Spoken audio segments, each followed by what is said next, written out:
संसारसमुद्रतार नौकायिताभ्यां गुरुभक्तिताभ्यां वैराग्यसाम्राज्यदपूजनाभ्यां नमो नमः श्रीगुरुपादुकाभ्याम्।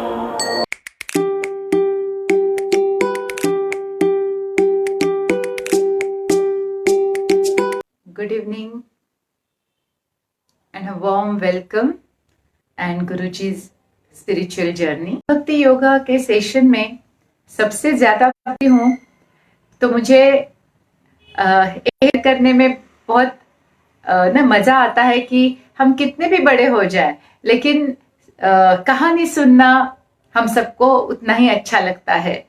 तो जितने उपस्थिति ध्यान के वर्ग के लिए या दूसरे प्रोग्राम्स के लिए नहीं रहती उससे कई ज्यादा उपस्थिति गुरु भक्ति योगा के लिए मैं देखती हूँ। और क्यों ना हो, हर समय हम सीरियस तो नहीं रह सकते, कुछ मौके ऐसे भी चाहिए जहाँ पे हम हल्की फुल्की बातें करें, जहाँ पे हम ऐसे ही हंसी मजाक में बड़ी बड़ी बातें सीख जाए। और कथा कहानियों का यही तो एक सबसे बड़ा कहते हैं ना उद्देश्य है। मनोरंजन तो है ही, लेकिन मनोरंजन के साथ साथ उसमें छिपा के, जैसे शुगर कोट करके हमें दवाइयां दी जाती है, वैसे ही हर कथा कहानी में कुछ सीख डाल के हमारे सामने वो रखी जाती है ताकि उस मनोरंजन से हम अंदर कुछ ना कुछ सीख एब्जॉर्ब कर ले। तो क्यों ना हो, ऐसे हल्के फुल्के मौके चाहिए, ऐसे मनोरंजनात्मक आध्यात्मिक अगर कुछ हम सीख सकते हैं तो कितनी अच्छी बात है। और माइथोलॉजिकल कहानियों का एक ये रहता है कि हमेशा ये डाउट रहता है कहीं ना कहीं कि ये सत्य होगा या असत्य।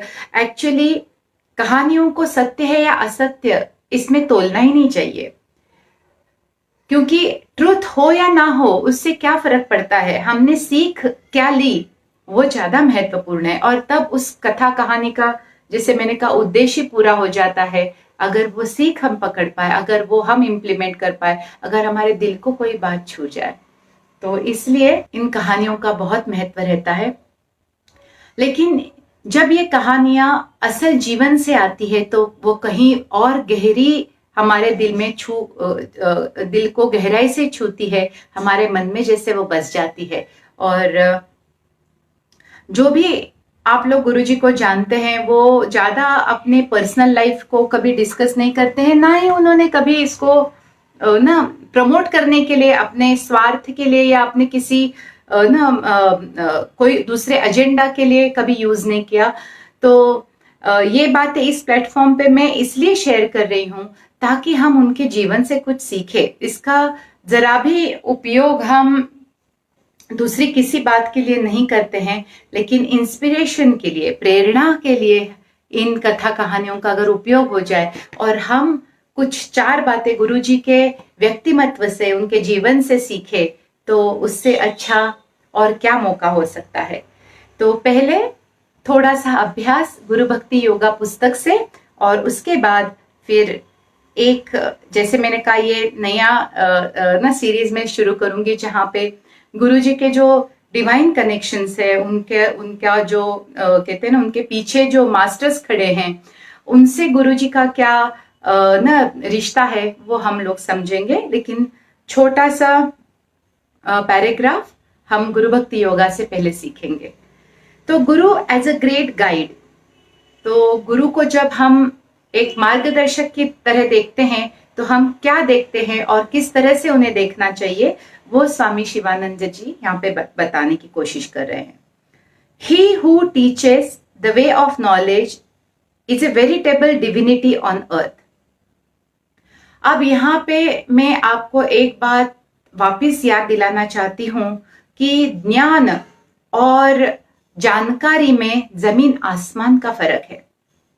ज्ञान आत्मा से उभरता है, जानकारी हम बाहर से लेके दिमाग में रखते हैं, याद पूरा रट्टा मार जाए, यहां तक कि हमें ऐसा महसूस होने लगे कि इसे मैं जानता हूं, लेकिन वो फिर भी एक जानकारी या एक इंफॉर्मेशन ही है हमारे लिए, क्योंकि हमने उसको अभी तक आत्मा के लेवल पे नहीं जाना है।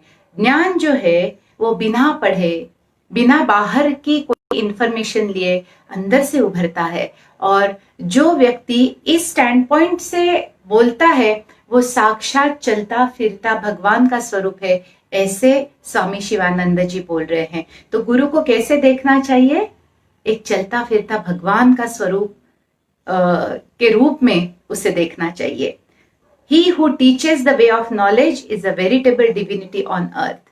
और आप जो भी गुरुजी के किताब या ये जो छोटे छोटे से राइटर्स वो लिखते हैं, आप उनको पढ़ते ही समझते होंगे कि ये कहीं से उठाए गए नहीं है, ये इंफॉर्मेशन नहीं है, ये ज्ञान है जो उनकी आत्मा से उभरता है और हमारी आत्मा तक पहुंचाने की गुरुजी वो कोशिश करते हैं।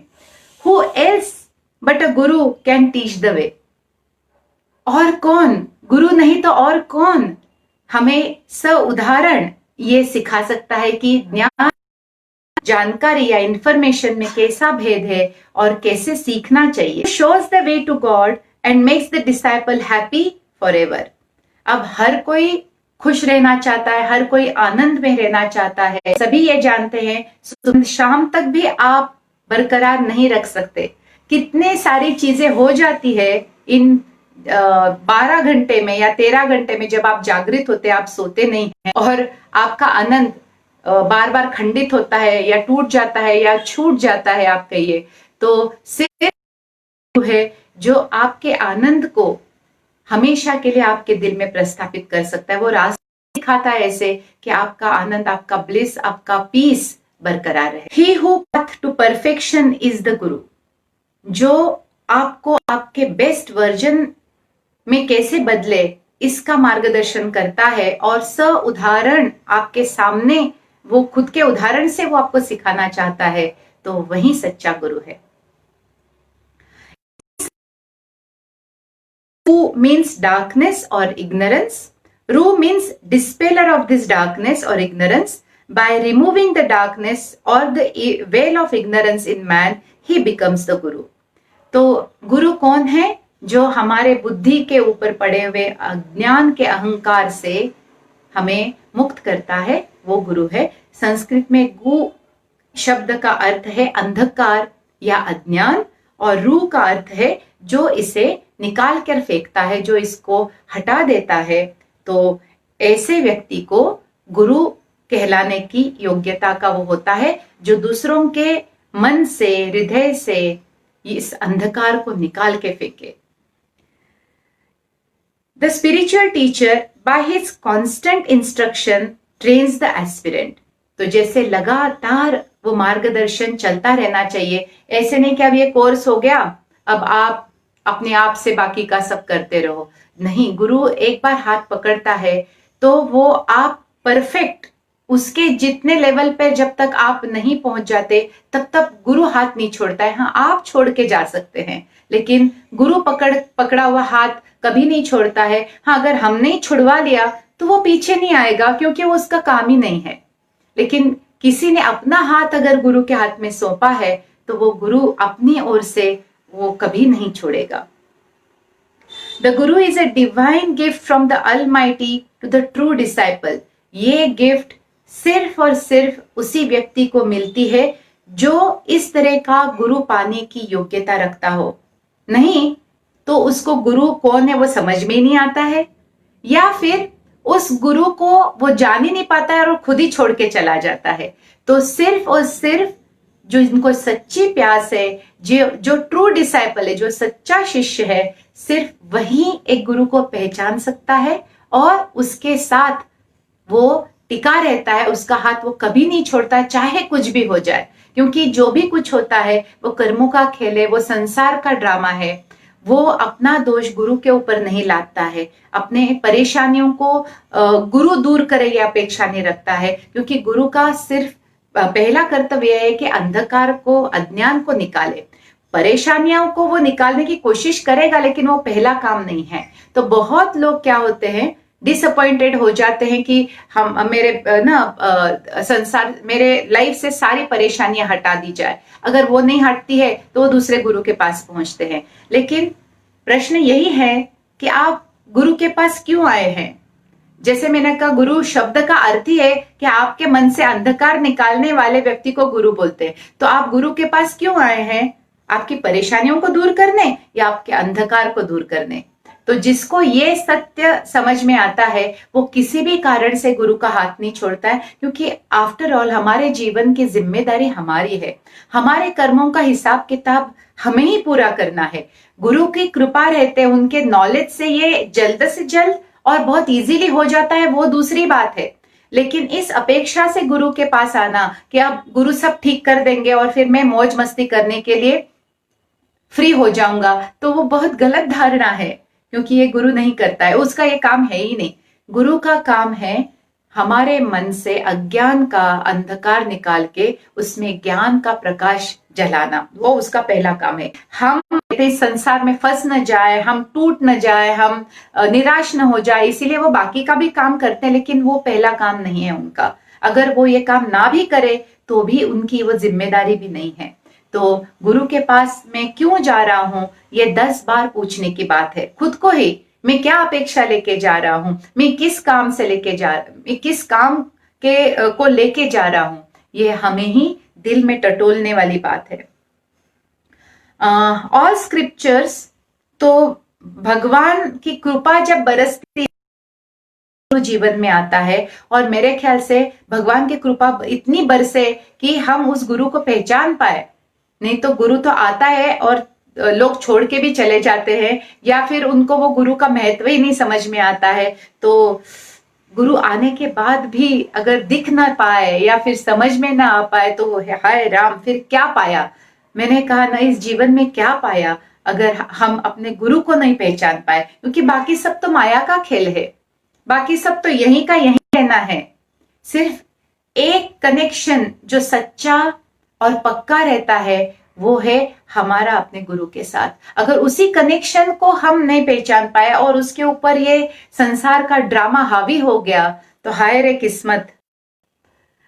एनीवे, तो कहने की बात यह है कि जब भगवान की कृपा बरसती है तो हमें गुरु के दर्शन होते हैं, और सच में कहते हैं ना, हमारी बुद्धि अगर चल जाए और हम गुरु को पहचान तो जीवन सार्थक हो जाए।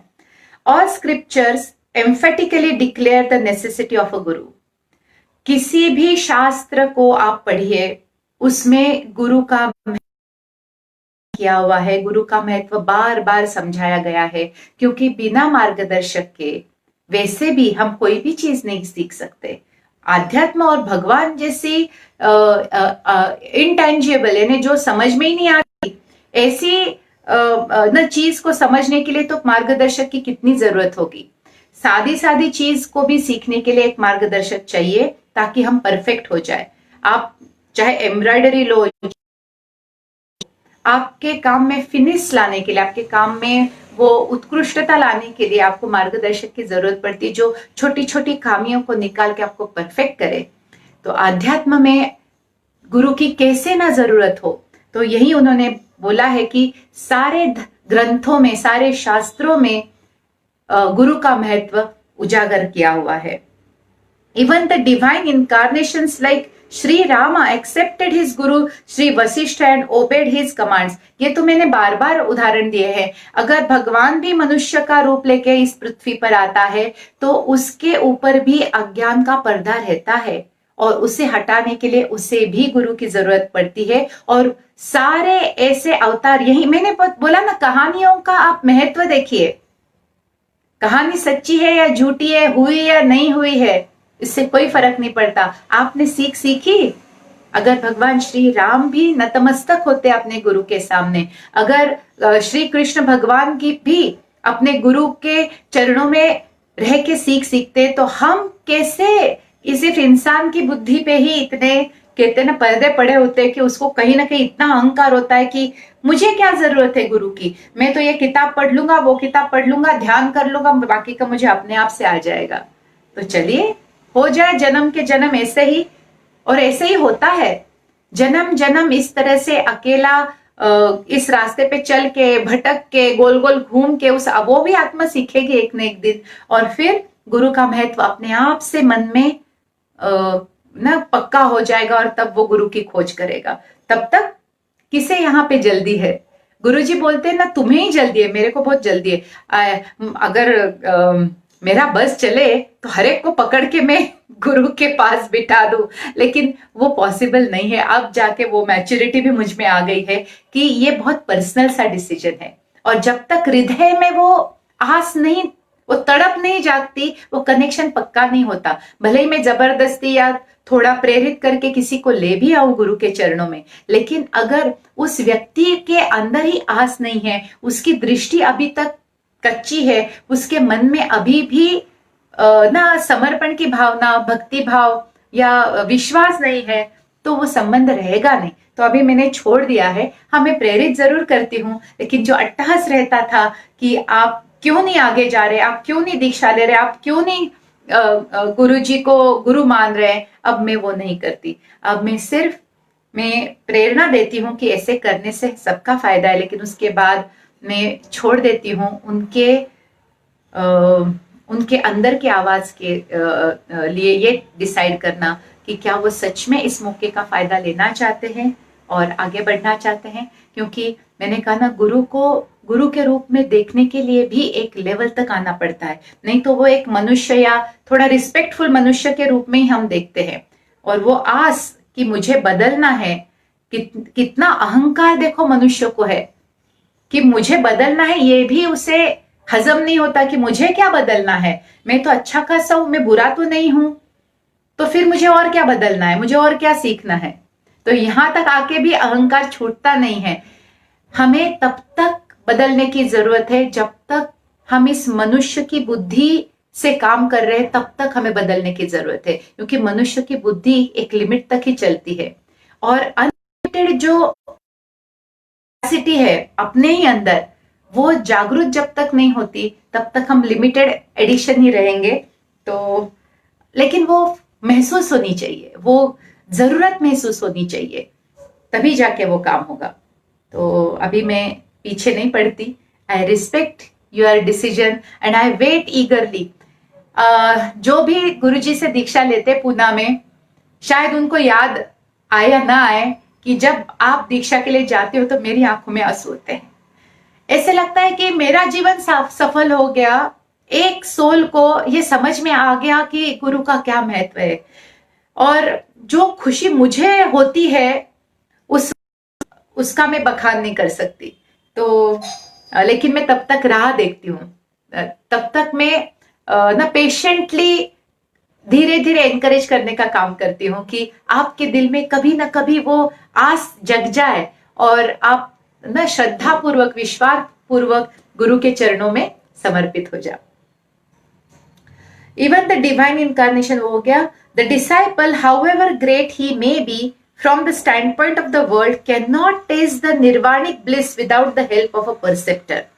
तो आप जग के हिसाब से कितने भी यशस्वी हो, कितने भी धनवान हो, कितने भी प्रतिष्ठित हो, जब तक आपके दिल में भगवान की जो कहते हैं ना मूर्ति या भगवान की ऊर्जा वो प्रस्थापित नहीं होती, तब तक आपको गुरु की जरूरत हमेशा रहेगी। Knowledge can not be attend bye means of austerities, charity or the study of the Vedas except by being bathed in the dust of the lotus feet of the Guru। कितना कितना और स्पष्ट लिखना है।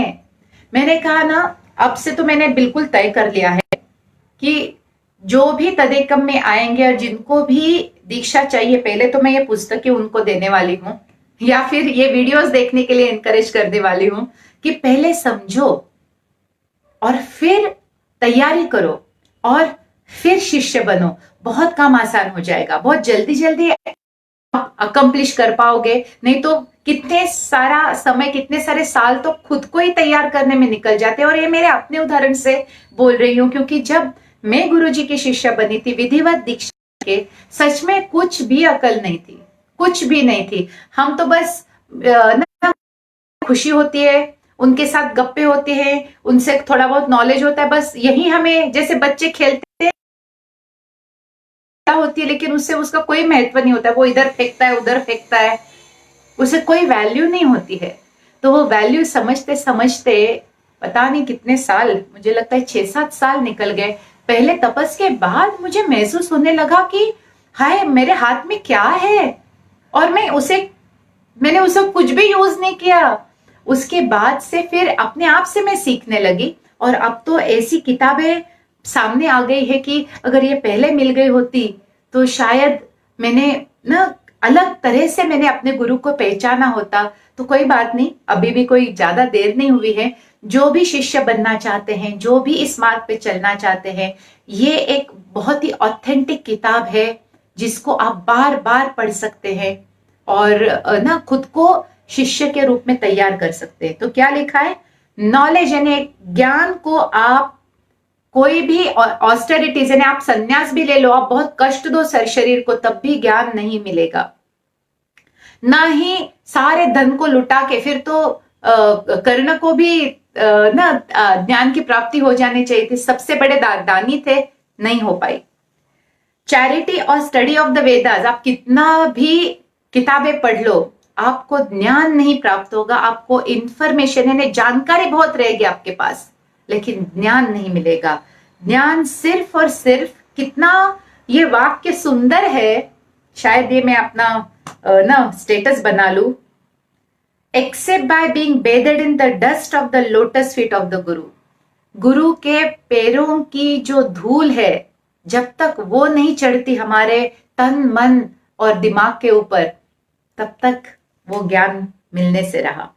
तो इस तरह से, और 2-3 पॉइंट्स है। The disciple must always worship the form of his guru and repeat his holy name. ये तो हम बार बार सीख चुके हैं कि गुरु का नाम लेते रहिए जितना भी हो, और उनके पैरों को, उनके चरण कमल को याद करते रहिए। ये अपने आप में एक योगा है। The aspirant should not think और स्पीक इल ऑफ हिज गुरु और एनी ऑफ द सेंट्स। जी हाँ, किसी के भी बारे में, स्पेशली गुरु के बारे में किसी भी तरह से बुरा बोलना और सुनना महापाप बोला गया है। अगर कहीं पे भी किसी भी गुरु और बड़े संत की निंदा हो रही है, वहां से उठ जाइए। वो पाप आपसे ना हो जो सुनने से भी लग जाता है, और अपने गुरु की तो बिल्कुल नहीं, क्योंकि गुरु करना ही तब चाहिए जब आपको दिल में पूरा विश्वास हो जाए कि ये व्यक्ति बहुत सच्चा है। फिर चाहे दुनिया कुछ भी कहे, लेकिन आपका अनुभव क्या कहता है, वो बहुत इंपॉर्टेंट है। आपका अनुभव क्या है इस विषय में, और पर्सनल है, नॉट सुना सुना या दूर से आया हुआ। आपके इंटरैक्शन से, आप कितनी बार मिले, आपने पूरा काम देखा है, आपने पूरी संस्था का काम देखा है, अपने इतने सालों से ना उनको जांचा है, परखा है, आप उसके ऊपर विश्वास करोगे या कोई कुछ कह रहा है उसके ऊपर विश्वास करोगे? आज या कल मैंने कभी कहीं ये पढ़ा था, ये फेसबुक बड़ी अच्छी चीज है, तो मैसेज चाहिए ना वही बराबर सामने आता है। वो कहते हैं हम क्या करते हैं, दूसरों की बातें सुन के हम अपनों पे शक करते हैं, तो ऐसा ना करें। और गुरु के ऊपर शक यानी end of the journey. The aspirant should not think or speak ill of his guru or any of the saint. A sadhak should not cut jokes before his guru, however great the sadhak may be. और गुरु के साथ थोड़ा हंसी मजाक तो ठीक है, लेकिन बहुत लो लेवल पे जाके ठिठोली करना या ना बचकाना हरकत करना, हंसी मजाक एक बात है, लेकिन बचकाना ना हरकत करना, आप ना थोड़ा वो रिस्पेक्ट नहीं रहता है। ये शब्द मैंने स्वामी जी के शिष्यों से सुना था कि गुरु से भय भक्ति होनी चाहिए। भय भक्ति है ने थोड़ा सा एक भय होना चाहिए, ताकि हम वो लाइन ऑफ रिस्पेक्ट ना क्रॉस कर जाए किसी भी क्षण, तो वो रिस्पेक्टफुल रहे। इसके लिए भय भक्ति यानी उस भक्ति में थोड़ा सा डर हो, ताकि हम अपने आप को संभाल सके, हम वो लाइन ऑफ रिस्पेक्ट ना क्रॉस कर जाए, और गुरु के ऊपर ही कोई मजाक ना कर दे, या गुरु का कहीं अनादर ना हो जाए हमसे। इसीलिए थोड़ी सी रखनी है। Guru is a divine messenger on earth, nay he is divinity himself itself. और क्या बोलना है, इस वाक्य को मुझे नहीं लगता मुझे एक्सप्लेन भी करना चाहिए। He is divinity itself. The Guru does not require any service or help from disciple, but he gives a chance to disciple to evolve by serving him. जो भी सारे सेवक है गुरु के, शिष्य है, टीचर्स है, और हमें हमेशा याद रखना होगा, जरूरत गुरु को नहीं है, जरूरत हमें है. वायर एनी सर्विस और हेल्प फ्रॉम अ डिसाइपल, उनको कोई जरूरत नहीं. और स्पेशली हमारे गुरुजी, मैंने उनको देखा है, कोई नहीं रहता है, वो खुद गद्दे लगाते, वो खुद झाड़ू मारते, वो खुद खाना बनाते, वो खुद बर्तन लगा देते, उन्हें कोई जरूरत. Self sufficient. अगर हम आया कि मैं गुरु को हेल्प कर रहा हूं, गए वहां से हम गुरु को हेल्प करने की पोजीशन में ही नहीं, अपने आनंद के लिए करते हैं. But he gives a chance to evolve by serving him. तो वो एक आपको मौका देते हैं ताकि उनकी सेवा से आपकी प्रगति हो जाए. कितनी बड़ी बात है. इसीलिए ये किताब, जैसे ना आप गीता पढ़े या ना पढ़े, ये गुरु भक्ति योगा जरूर पढ़िए. जो शिष्य के लिए चाहिए वो सब इसमें लिखा है कि हमें मौका देते हैं गुरुदेव उनकी सेवा करने का, ताकि हम उस सेवा से अपने आप को आगे ले जाए. हम उनकी क्या मदद करेंगे, आप सोचिए तो सही. हम उनको क्या हेल्प करेंगे, वो हमारी हेल्प करते हैं हमें मौका देके सेवा का. तो ये अहंकार कभी नहीं आना चाहिए कि मैं गुरुजी को मदद कर रहा हूं, मैं उनके काम के लिए यूजफुल हूं, मैंने इतना काम किया है. नहीं, हम कौन है करने वाले.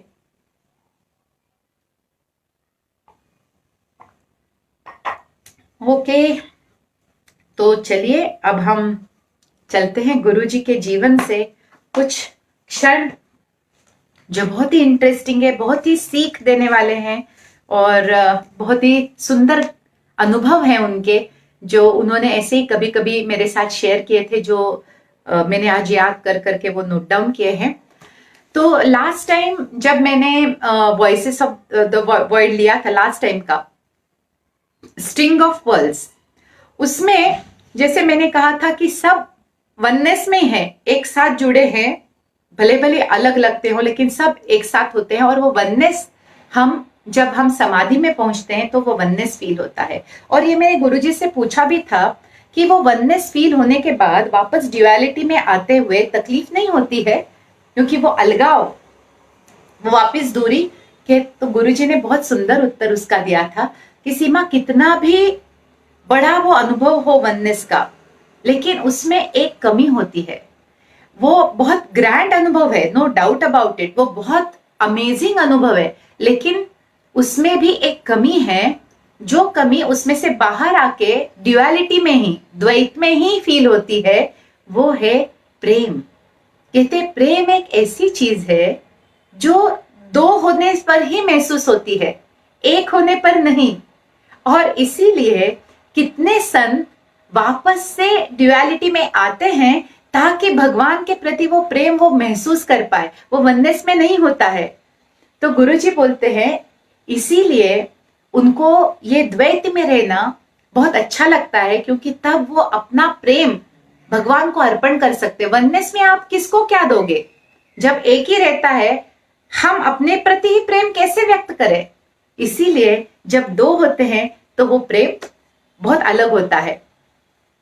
और एक और बात उन्होंने कही कि ना, वो जो प्रेम अद्वैत से द्वैत में आने के बाद होता है वो परिपूर्ण हो जाता है.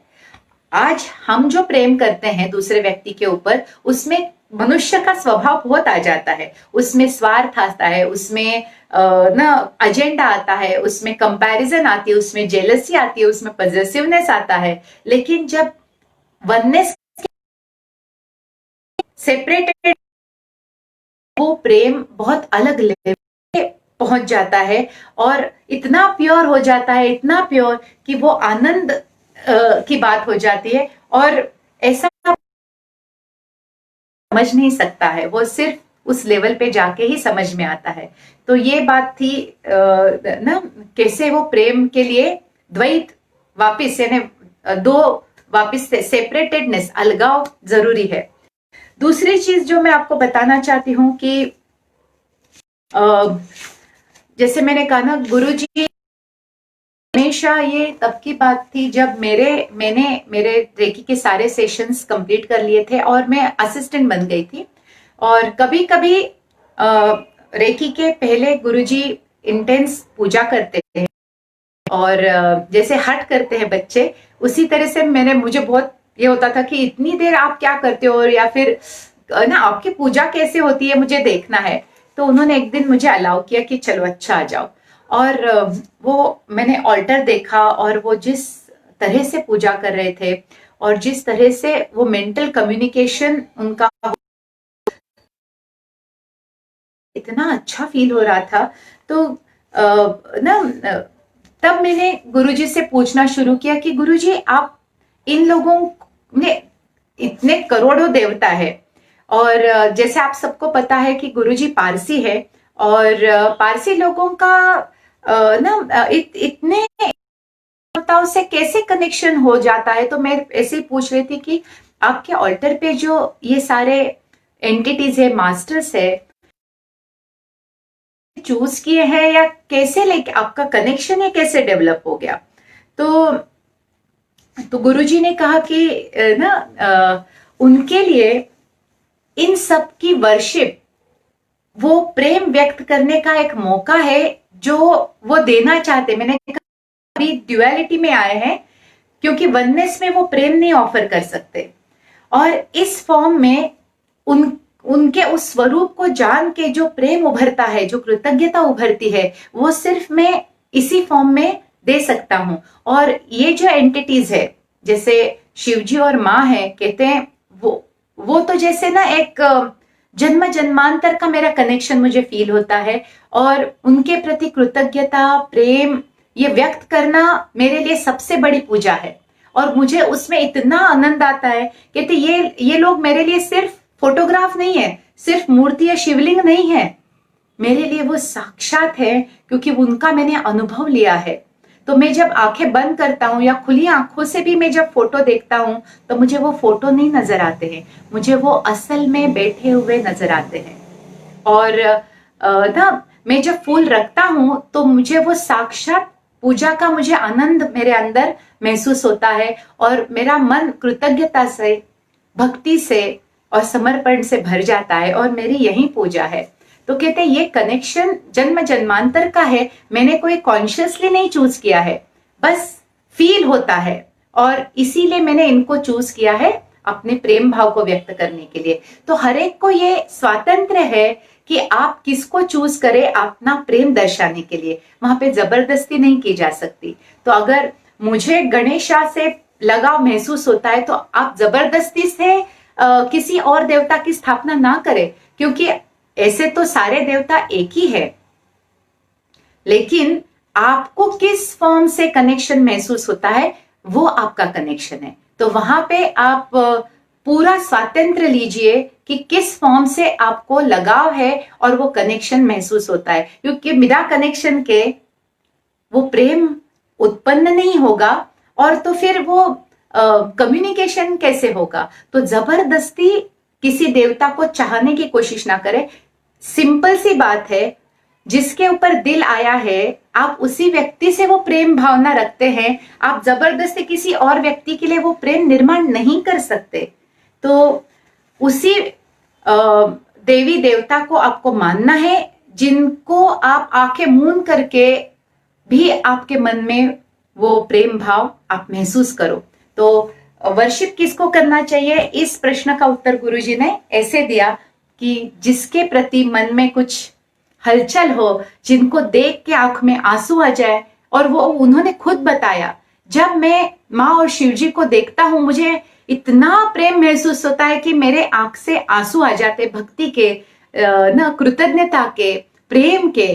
तो वो कनेक्शन मैंने चुन लिया।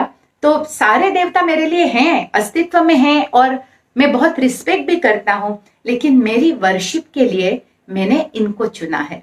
तो इस तरह से उन्होंने एक सीक्रेट रिवील कर दिया। उसके बाद से मेरे लिए भी बहुत इजी हो गया कि किसके प्रति मुझे प्रेम भाव महसूस होता है, मुझे भक्ति भाव महसूस होता है। तो ऐसा भी नहीं है कि इसको पकड़ लिया तो फिर मैं दूसरे के प्रति मुझे प्रेम नहीं आएगा, आता है ना। मुझे कृष्णा के ऊपर बहुत प्रेम आता है नेचुरली। विट्ठल के प्रति तो मैं उनके भजन सुनती हूँ तो मेरे आंखों से झरझर पानी बरसता है। और तीसरा है माँ गणेश और शिवा। तो जब भी जिसके प्रति प्रेम भाव आ जाए वो मैं अर्पण कर देती हूँ। तो गुरुजी ने जैसे ना वो बाउंड्रीज ही हटा दी कि अगर एक को वर्शिप करते हो तो दूसरे को नहीं कर सकते क्या। प्रेम को कोई बंधन नहीं है, आपको जिसके प्रति महसूस हो उस दिन या उस क्षण के लिए आप कम्युनिकेट कर, धीरे धीरे आपको महसूस होगा कि किसके प्रति कांस्टेंट कनेक्शन है, तो आप उसी को दिल में बसाइए, उसी को आप फॉलो कीजिए, उसी के प्रति आपकी पूजा अर्चना अर्पित करते रहिए। तो इस तरह से गुरुजी ने ना शेयर किया उनकी पूजा कैसे होती है। और आज मेरे रोंगटे खड़े हो जाते हैं क्योंकि उस दिन तक मैं पूजा अर्चना सिर्फ एक रिचुअल मानती थी। गुरुजी ने पूजा का अर्थ ही बदल दिया। उन्होंने कहा मेरे लिए ये कम्युनिकेशन का समय होता है, मैं अपने हृदय की जो प्रेम भावना में उनके तक पहुंचाने की कोशिश। बाकी मुझे कहते रिचुअल्स क्या है, प्रेम को किसी रिचुअल की जरूरत नहीं है, प्रेम बस महसूस होता है और जब महसूस होता है वो देना है, वो अंदर नहीं जाता। एज सिंपल एज उन्होंने सब कुछ बहुत सिंपल कर दिया।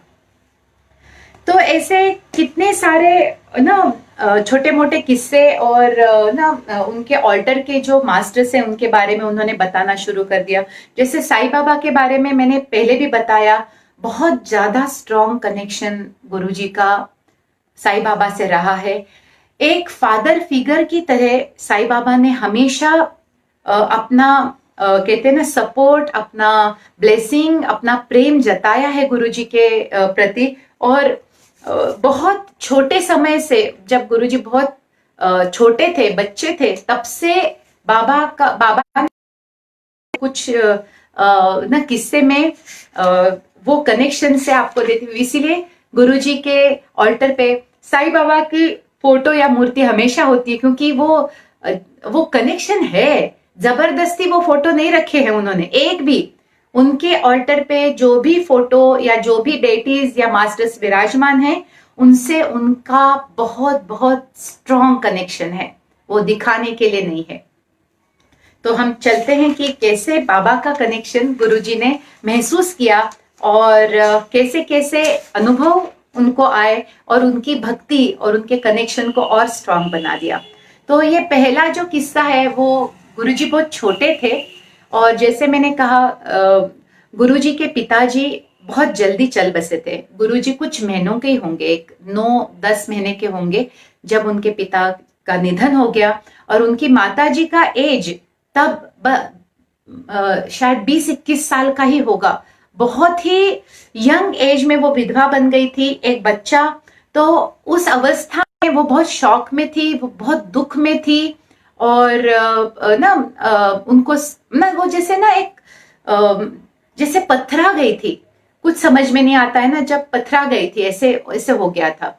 तो गुरुजी तो बहुत छोटे थे, 4-5 साल के होंगे और मुंबई में अपने नाना नानी के यहाँ वो थे उस वक्त। और उनके माताजी की हालत को देख के वहां पे गोरेगांव में एक बहुत बड़े साईं भक्त रहते थे। और वो इसलिए स्पेशल है क्योंकि वो व्यक्ति साईं बाबा उनके साक्षात गुरु रहे थे। यानी उन साईं बाबा के साथ रह के उन्होंने बहुत कुछ सीखा था। एक परिपूर्ण सेल्फ रियलाइज्ड संत थे, त्रिकालदर्शी थे और साईं बाबा के साथ समय बिता के उनसे उन्होंने सीखा था और गुरु बनाया था बाबा को। ऐसे व्यक्ति के पास उनके रिलेटिव्स, उनकी माँ और छोटे अपने गुरुजी को लेके पहुंच गए, दिखाने के लिए कि इनको कुछ कीजिए, इनकी हालत देखी नहीं जाती है और आपके उपदेश से या आपकी कृपा से शायद वो इस दुख से उभर के आ जाए, बाहर आ जाए। तो इस आशा से उनके रिलेटिव्स, उनकी माताजी और छोटे गुरुजी को लेके उनके पास पहुंच गए। और एक बंगलो में वो रहते थे और गुरुजी को जितना याद है उन्होंने बताया उस बंगलो में हर जगह जैसे बाबा के फोटो लगे थे, 60-70 फोटो लगे होंगे उस बंगलों में, किसी ने उनको दिया था रहने के लिए। और आज भी गोरेगांव में उनकी समाधि है वहां पे उसी बंगले में, और साई भक्ति वहां पे चलती है। तो इतने वो पहुंचे हुए सिद्ध पुरुष थे, उनके पास ये पहुंच गए रिलेटिव्स गुरुजी की माताजी और गुरुजी को लेके। त्रिकालदर्शी थे। जैसे ही उन्होंने उनकी माताजी को देखा तो और गुरुजी के ऊपर नजर डाली, उन्होंने झट से बता दिया कि इस महिला के जीवन में पुरुष नहीं है, यानी विवाहिता का या किसी पुरुष का होना मुमकिन ही नहीं है।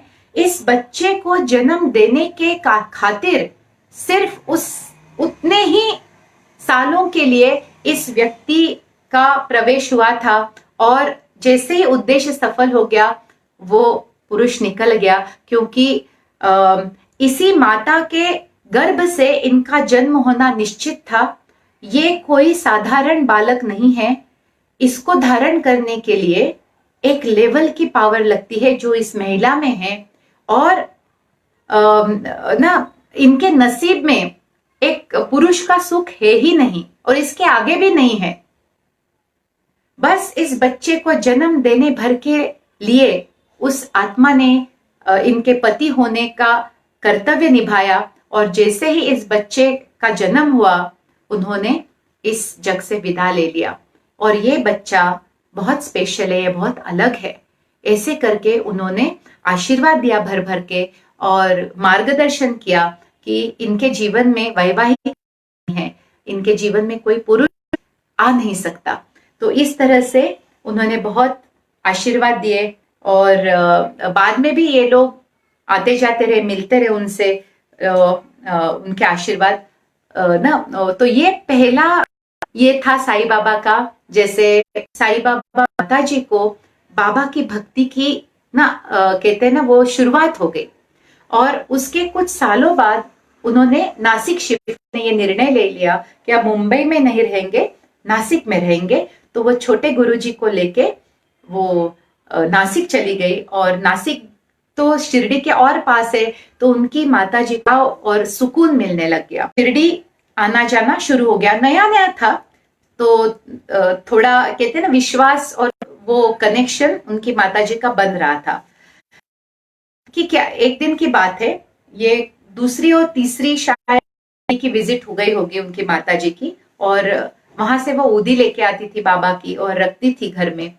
तो एक दिन अचानक से, तब गुरुजी की उम्र होगी 7-8 साल की, पता नहीं क्या हो गया, अचानक से गुरुजी के जैसे पैरों से जान निकल गई, यानी वो खड़े भी नहीं हो, जैसे पैरालिटिक हो गए। दोनों पैरों में ताकत ही नहीं रही, घुटनों में ताकत नहीं रही, खड़ा भी ना हुआ जाए। और उस वक्त मेडिकली इतना कुछ एडवांस नहीं था, और सबको बहुत डर लगने लग गया कि ये क्या हो गया, अच्छा हंसता खेलता बच्चा था, अचानक से ये क्या हो गया है।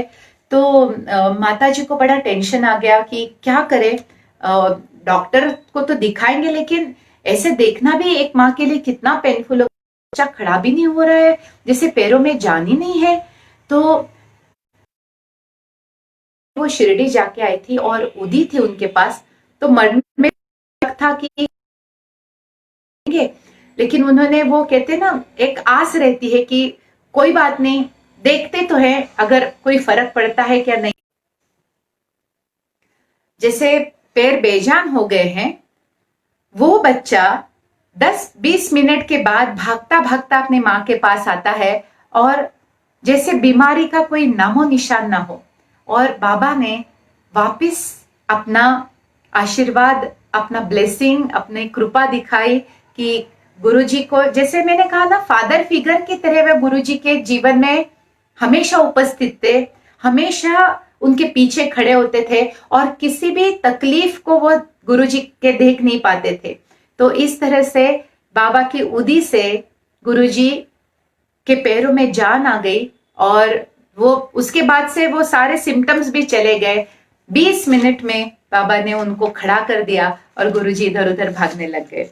तो इस तरह से ये दूसरा बाबा का जैसे ना आशीर्वाद और कनेक्शन बन गया था गुरुजी के साथ। और गुरुजी के जो पत्रिका देखता था तो वो हमेशा ये बोलता था कि ये इस बच्चे के 7 साल, जीवन के पहले 7 साल बहुत कठिन है। अगर ये 7 साल जी गया, क्योंकि बहुत शारीरिक तकलीफ थी उनको, बहुत बीमार पड़ते थे, तो ऐसे बोलते थे एस्ट्रोलॉजर कि अगर ये 7 साल जिंदा रह गया तो वो काफी लंबी उम्र उसकी हो जाएगी, लेकिन ये 7 साल बहुत भारी है। और जैसे मैंने कहा ना, बहुत सारे ऐसे इंसिडेंसेस होते थे, बार बार बीमार पड़ते थे, बार बार कुछ ना कुछ हो जाता था। और एक और साईं भक्त कैसे आ गया हेल्प करने के लिए, ये वो किस्सा है। तो उनकी हेल्थ को लेके उनकी माताजी हमेशा चिंतित रहती थी, क्योंकि हर आए दूसरे तीसरे दिन कुछ ना कुछ होता रहता था, कुछ ना कुछ गंभीर हो जाता था, और ना हमेशा वो डर लगा रहता था। तो नासिक में एक साईं भक्त होम्योपैथी डॉक्टर थे, और उनकी साईं भक्ति के तो ना लोग बखान करते थे। वो दवाई तक साईं बाबा के साथ कम्युनिकेशन किए बगैर नहीं देते थे, कहते बाबा जो बताएंगे वही दवाई में दूंगा। इतना स्ट्रॉन्ग कनेक्शन उनका बाबा से था। तो बहुत बार उन्हीं से दवाइयां उनकी माताजी अपने बेटे के लिए, अपने गुरुजी के लिए लेके आती थी। और उनको भी ये चिंता होती थी, उस डॉक्टर को भी, ये कितना बीमार पड़ता रहता है, इसको कैसे ठीक करूं मैं। तो इस तरह से ना उनकी ट्रीटमेंट के अंडर गुरुजी थे। और जैसे मैंने कहा कि उनकी माताजी हमेशा शिरडी आया जाया करती थी।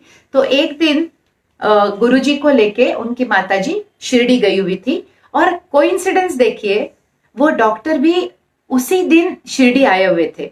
वो नासिक में थे, ये लोग देवलाली में थे, और तब तो कोई ऐसे कांटेक्ट नहीं था कि आप जा रहे हो क्या, मैं भी जा रही हूँ क्या। एक प्योर कोइंसिडेंस, लेकिन बहुत अनोखा वो जोग था या संजोग था, देखिए, कि वो दोनों शिरडी में मिले बाबा के मंदिर में। और डॉक्टर बोले, अरे आप लोग कैसे यहाँ पे। तो माताजी ने बोला, नहीं मैं तो आती बाबा के दर्शन के लिए। तो उन्होंने बोला, अच्छा हो गया, लाओ इसको मैं उठाता हूं। उन्होंने गुरुजी को उठाया, हाथ में बाबा की समाधि पे बैठा दिया, और बोले, इस बच्चे को बाबा मैं आपके हवाले करता हूं, इसकी हेल्थ मेरे से ठीक नहीं हो रही है, ये बच्चा आपका हुआ, अब आप इसका जो भी करना है करो, या तो इसको पूरा ठीक कर दो या फिर अपने पास लेके जाओ, ये आपकी जिम्मेदारी हुई। और उन्होंने वहां पे जैसे ना बाबा को अर्पण कर दिया, गुरुजी को। उस दिन के बाद गुरुजी की तबीयत में लगातार सुधार होता गया, और बहुत हेल्दी होते गए। 6 महीने के बाद तो गुरुजी ने बीमारी कभी देखी ही नहीं, इतने वो ठीक हो गए हैं। और इतना स्ट्रॉन्ग बाबा का कनेक्शन गुरुजी के साथ रहा है, यहां तक कि शक्तिपात पहुंची है। स्वामी जी खुद इतने बड़े साईं भक्त थे, स्ट्रॉन्ग ना गुरुजी के अंदर निर्माण हो गई, और वो कनेक्शन बाबा ने बार बार दिखाया, बार बार खड़े हो गए। जैसे मैंने कहा, पहले तपस में भी जब गुरुजी बुखार से तड़प रहे थे, बुखार नहीं, वो योगाग्नि था, योगाग्नि में जल रहे थे, उनके शरीर में इतनी, तब बाबा जी ने भी यही कहा, तुम्हें सहन करना है। स्वामी जी भी ने भी यही कहा कि ये तो नॉर्मल है, ये तो होता है, इसमें से आप उभर के आ जाओगे। जब बाबा को पुकारा, तब बाबा ने वो उपाय दिया कि आपको सर गीला करते रहना है, और उसके कारण तो इस तरह से गुरु जी का बाबा ना एक पिता जैसा, एक बहुत ही दोनों का नाम जैसे रखे रहता है, और उसकी तकलीफ में वो दौड़ के आता है, उसी तरह बाबा हमेशा गुरुजी के पीछे खड़े हैं, और उनके एक पुकारने से वो दौड़ के चले। ये 3-4 हैं जब बाबा हमेशा गुरुजी के लिए थे, और उन्होंने हर संकट से उन्हें निकाला है, हर तकलीफ से उन्होंने उनको बाहर निकाला है। तो इसीलिए गुरुजी बोलते ना, मैं इन लोगों को ऐसे ही इनकी पूजा अर्चना या इनकी वर्शिप नहीं करता, ये मेरे लिए कृतज्ञता और प्रेम व्यक्त करने का एक जरिया है, क्योंकि इतना ये स्ट्रॉन्ग कनेक्शन है कि मेरे अंदर की इस भक्ति भाव को मुझे उनको अर्पण करने में बहुत अच्छा लगता है, और इसीलिए ये मेरे ऑल्टर पे या मेरे मंदिर में ये लोग विराजमान हैं, ताकि मैं इस भक्ति का आनंद लूं और अपना प्रेम उन तक पहुंचा सकूं।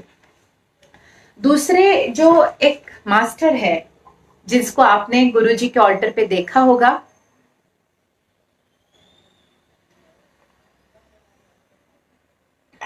स्पेशली पूना में या जिन्होंने गुरुजी के सेमिनार अटेंड किए उन्होंने, वो है जीसस क्राइस्ट। और मैं भी बहुत सरप्राइज हो गई थी जीसस क्राइस्ट का ऑल्टर पे फोटो देख के, और मैंने कहा कि शिवजी, जीसस क्राइस्ट, साईं बाबा, यानी मुझे तो कोई कनेक्शन ही नहीं यहाँ पे दिखता है कि ये कैसे है। लाइक तो गुरुजी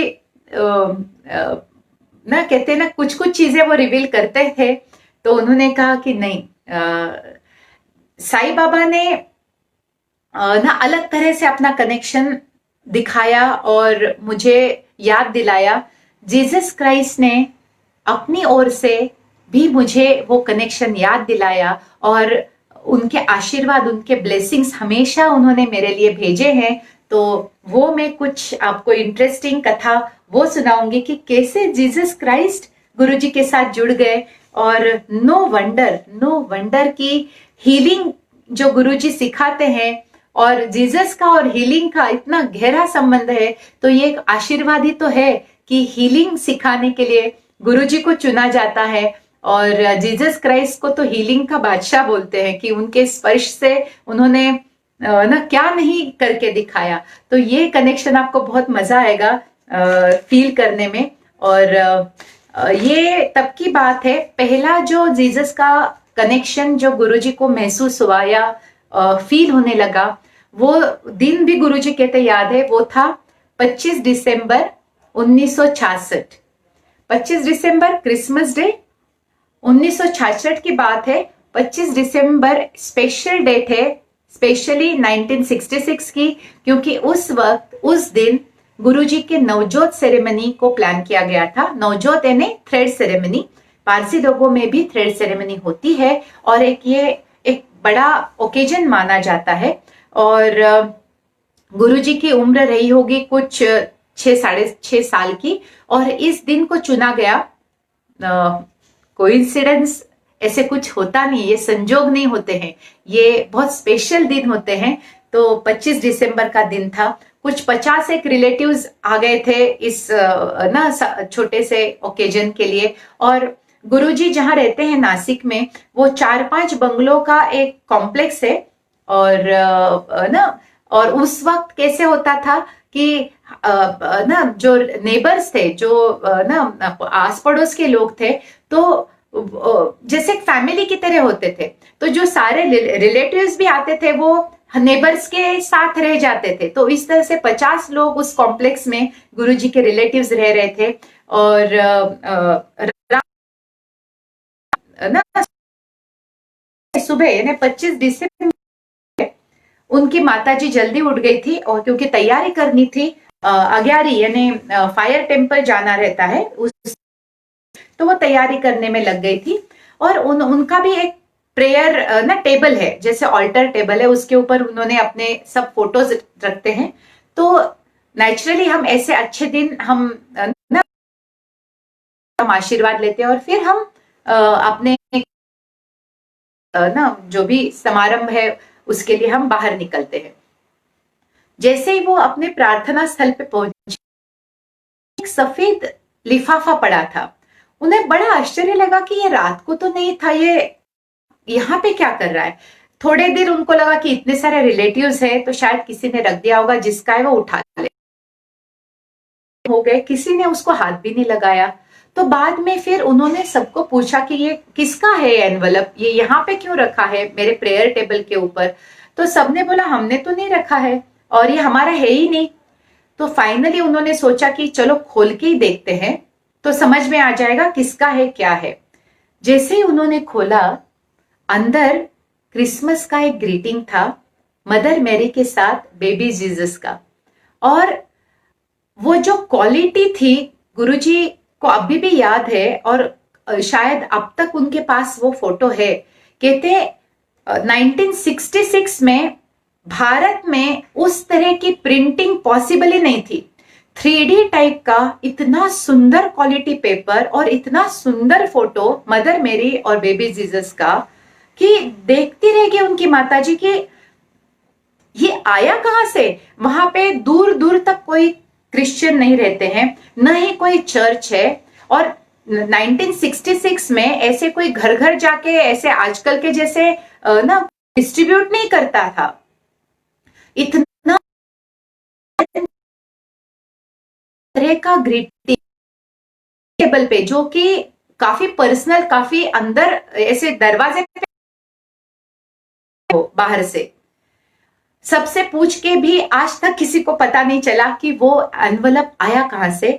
और यही बात नहीं थी, उसमें छोटा सा मैसेज किसी ने लिखा हुआ था हैंड राइटिंग में, टाइप भी नहीं, हैंड राइटिंग में था, ब्लेसिंग्स फ्रॉम मदर मेरी एंड जीसस। और क्या ये संजोग है कि वो बहुत स्पेशल दिन था नवजोत? क्या ये संजोग है कि किसी ने भी किसी को अंदर आते नहीं देखा और ऑल्टर टेबल पे, प्रेयर टेबल पे वो एनवलप कहां से आया? इतनी सुंदर क्वालिटी का पेपर कि जो भारत में उस जमाने में उस तरह की प्रिंटिंग पूरे भारत में कहीं नहीं होती थी, तो ये आया कहां से? और वो एक कनेक्शन जैसे उन्होंने बताया, दिखाया कि ना मेरे ब्लेसिंग्स भी है तुम्हारे साथ। तो मदर मेरी और जीसस के ब्लेसिंग्स गुरुजी को उस दिन मिले थे। और ये एक ही वाक्य नहीं है, ऐसे 3 वाक्य हैं, 2 और वाक्य हैं जहां पे ये कनेक्शन ना जीसस ने बार बार गुरुजी को दिखाया और अपना आशीर्वाद भी दिया। तो ये पहला था और वो फोटो काफी दिन तक मेरे ख्याल से अभी भी गुरुजी के साथ होगा वो, क्योंकि ऐसी चीजों को वो बहुत संजो के रखते हैं, बहुत प्यार से रखते हैं। तो इस तरह से ये ना पहला वाक्य था। दूसरा, जब गुरुजी काफी बड़े थे और कॉलेज में थे और उस वक्त फिनेंशियली बहुत टाइट कंडीशन थी, क्योंकि गुरुजी 15 साल में ही घर छोड़ के अपने बुलबुते पे मुंबई आ गए थे, क्योंकि पिता नहीं थे। माताजी के पास जितनी भी जमा पूंजी थी उनको बहुत संभाल के खर्च करनी पड़ती थी। तो ये भी एक काफी बोल्ड डिसीजन था गुरुजी का। 11th बोर्ड होता था और उसके बाद ग्रेजुएशन शुरू होता था। तो 11th तक गुरुजी बान स्कूल के विद्यार्थी थे, बहुत फेमस स्कूल है और ना काफी ना फेमस पर्सनालिटीज बान स्कूल से ना पास आउट हुए हैं और शायद उनको पता भी नहीं होगा, हमारे गुरुजी भी है उसमें। तो 11वीं के बाद 2 ऑप्शन थे, या तो कॉलेज नासिक में ही कंटिन्यू रखे या बाहर जाए। गुरुजी को तो नासिक में नहीं रहना था, उनको मुंबई जाना था। हमेशा छोटे टाउन से हमको भी लगता ना कि हम बड़े शहर में जाके पढ़े, तो गुरुजी को ये बड़ा उनका ड्रीम था कि नहीं, मुझे मुंबई जाके पढ़ना है। तो उनकी माताजी ने स्पष्ट बता दिया कि मुंबई भेजने के पैसे मेरे पास नहीं है, तुम अगर नासिक में रह के ग्रेजुएशन करते हो तो मेरा फुल सपोर्ट रहेगा, अगर तुम्हें मुंबई जाना है तो अपने बलबूते पे जाओ, मैं तुम्हें फाइनेंशियली सपोर्ट नहीं कर पाऊंगी। लेकिन गुरुजी बोले कोई बात नहीं, मैं अपने आप को सपोर्ट कर लूंगा, पर मुझे मुंबई ही जाना है। तो 15-16 साल के उम्र में वो मुंबई निकल गए। अब मुंबई में उनके जो चाचा चाची थे, उन्होंने उनको बोला कि एक रूम है हमारे पास एक्स्ट्रा, तुम रह सकते हो और एक वक्त का खाना हमारी जिम्मेदारी, दूसरे वक्त का तुम्हें अरेंज करना पड़ेगा। जिसके लिए गुरुजी ने हामी भरी। जैसे मैंने कहा था, हर काम गुरुजी ने किया है, इसीलिए वो डाउन टू अर्थ है और इसीलिए वो हर एक्सपीरियंस से गुजर चुके हैं और इसीलिए वो बहुत नॉलेजेबल है। तो उन्होंने हर काम किया है, जैसे मैंने कहा ताज में वेटर की नौकरी की है या कई ऐसे छोटे मोटे और जॉब्स की है और खुद को सपोर्ट किया। और बहुत सारा एजुकेशन तो ब्राइट चाइल्ड होने के कारण उन्होंने स्कॉलरशिप पे ही कंप्लीट किया, लेकिन फिनेंशियली टाइट हमेशा होते थे। तो वो दौरान वो कॉलेज काफी परेशानी भरे होते थे और फीस भरनी रहती थी और उतने पैसे जमा नहीं होते थे, तो काफी मुश्किल दौर था और थोड़े वरीड थे। और उसी स्टेट ऑफ माइंड में, उसी चिंता में गुरुजी उस दिन घर से निकले। उनका भी प्रेयर टेबल था अपने रूम में, उन्होंने और वो प्रार्थना, वो कनेक्शन उनका वो मेंटेन करते थे, भले ही बाकी कुछ भी मस्ती करे ना पार्टी करे ना ग्रुप में गाने गाए, उनके कितने सारे फोटो है, रॉक म्यूजिक ये गाने गाते थे। तो जैसे एक नॉर्मल टीनेजर की तरह उन्होंने पूरा लाइफ एंजॉय किया, लेकिन प्रेयर्स कभी नहीं छोड़े। तो अपना प्रेयर टेबल उनका रूम में था और वो कॉलेज के लिए निकल गए। शाम को आने के बाद अपने टेबल पे वापस एक ग्रीटिंग कार्ड मिलता है मदर मैरी और जीसस का, और उसके पीछे एक ग्रेटिट्यूड प्रेयर लिखी रहती है। अब वापस वो कार्ड कहां से आया, क्योंकि उनके जो चाचा चाची थे वो टिपिकल ऑर्थोडॉक्स पारसी थे, तो दूसरे किसी को फॉलो करने का सवाल ही नहीं था। पारसी कॉलोनी में कौन ये सब बांटेगा और उनके पर्सनल रूम में कौन छोड़ के जाएगा। वापिस गुरुजी स्टन हो गए, उन्होंने वो थी तो उन्होंने पहले चाचा चाची को पूछा कि क्या आपने रखा है, कि नहीं ना, हम सुबह से तो हम तुम क्यों जाए और ये तो हमें पता नहीं है। उन्होंने पूछा और वो ग्रेटिट्यूड प्रेयर उन्होंने शुरू कर दिया, और कहते हैं जैसे वो कर दिया धीरे धीरे हालात ठीक होने लगे और फाइनेंशियल प्रॉब्लम से गुरुजी बाहर आ गए। तो कहते क्या ये संजोग है या एक हेल्पिंग हैंड जैसे जीसस ने उनके तरफ बढ़ाया कि तुम्हारे साथ, बस ये प्रेयर करो। तो इस तरह से वो प्रेयर मैंने मांगी है। अभी ये जब मैंने पढ़ने लगी ना, मैंने कहा गुरुजी आप ये वो प्रेयर मेरे हमारे साथ भी शेयर कीजिए ना, मुझे नहीं लगता है वो हमें सिखाई है गुरुजी ने। तो कितना डायरेक्टली जीसस ने उनकी तकलीफ को समझ के अपने ब्लेसिंग्स भेजे, और ना वो प्रेयर करने के लिए इशारा किया। और गुरुजी ने बोला कि 3-4 महीने में इतना बदलाव उनके जीवन में आया उस प्रेयर के कारण। तो उन्होंने लगातार वो करना शुरू कर दिया और काफी लंबे समय तक वो प्रेयर करते रहे थे, और अपना कनेक्शन जो है जीसस के साथ उनका बहुत स्ट्रांग बनता गया उस दौरान। तो ऐसे जब चीजें होती है तो वहां पे कोई शक रहता नहीं है कि ना डाउट ही नहीं रहता कि ये चीजें क्यों होती है। तो सामने से जीसस ने वो कहते हैं ना अपना कनेक्शन उनको महसूस करवाया और प्रॉब्लम में से गुरुजी को बाहर निकाला। और ये तीसरा वाकया है जब सामने से जीसस वापिस आए और अपना आशीर्वाद गुरुजी के ऊपर उन्होंने बरसाया। ये किस्सा है जब गुरुजी नए नए रेकी टीचर बने थे और पहला सेमिनार प्लान किया था। सेमिनार प्लान किया था 28 नवंबर 1998। 28 नवंबर को फिक्स किया था पहला सेमिनार। शिरीन ऑर्गेनाइज करती थी ये सेमिनार। एक दिन सेमिनार से पहले शाम को 27 नवंबर को शिरीन की एक फ्रेंड आती है और जीसस का फोटोग्राफ देके जाती है। अचानक से वो आती है, जीसस का फोटोग्राफ देके जाती है, और शिरीन को पता ही नहीं चलता है कि क्या ना ये इसका क्या अर्थ है। और इमीडिएटली वो गुरुजी को फोन लगाती है कि ऐसे ऐसे हुआ है, और मेरी फ्रेंड बस रख के गई वो मेरे पास फोटो, पता नहीं क्यों, मैं क्या करूं इसका अभी, क्योंकि मेरा तो कोई जीसस के साथ कनेक्शन है ही नहीं। लेकिन गुरुजी को समझ में आ गया कि ये क्या मैसेज है। और टाइमिंग देखिए आप, पहली बार भी जब ब्लेसिंग आए गुरुजी का नवजोत था, दूसरी बार जब ब्लेसिंग आए तब गुरुजी बहुत मुश्किल में थे तो वो प्रेयर आया, और तीसरी बार जब एक बड़े चीज की शुरुआत गुरुजी के लाइफ में हो रही थी, तीसरी बार ब्लेसिंग आया। और वही फोटोग्राफ आज तक गुरुजी के ऑल्टर पे विराजमान है, वो जीसस का फोटोग्राफ। और इस फोटोग्राफ के बारे में मैं थोड़ा बताना चाहूंगी। जैसे पहली बार फोटो आया उसमें लिखा था ब्लेसिंग्स फ्रॉम मदर मेरी एंड जीसस। दूसरी बार जब फोटो आया था उसके पीछे ग्रेटिट्यूड प्रेयर थी। आपको क्यूरियोसिटी तो हो रही होगी कि इस तीसरे फोटो के साथ क्या संदेश था। इस तीसरे फोटो की ये खासियत थी, इसके पीछे उस फोटो की कहानी लिखी थी। तो कहानी यूं थी, अब जैसे मैंने कहा ये सच है या झूठ में है, इसमें नहीं जाना है, आपको दिल में जो लगे वही सच है या झूठ है। तो कहानी इस तरह से लिखी थी कि अमेरिकन एक टूरिस्ट जेरूसलेम गई थी, क्रिश्चियन लेडी, और वो टूरिस्ट स्पॉट भी है, और जेरूसलेम एक ऐसी जगह है जहां पे तीन तीन धर्म का पवित्र स्थल उसे मानते हैं, जूस, क्रिश्चियंस एंड मुस्लिम्स, तीनों ही धर्मों का वो एक बहुत ही पवित्र धर्मस्थल माना जाता है। एंड उसके पीछे ये लिखा था कि ये अमेरिकन लेडी जेरूसलेम गई थी और वहां पे रैंडमली वो फोटो ले रही थी,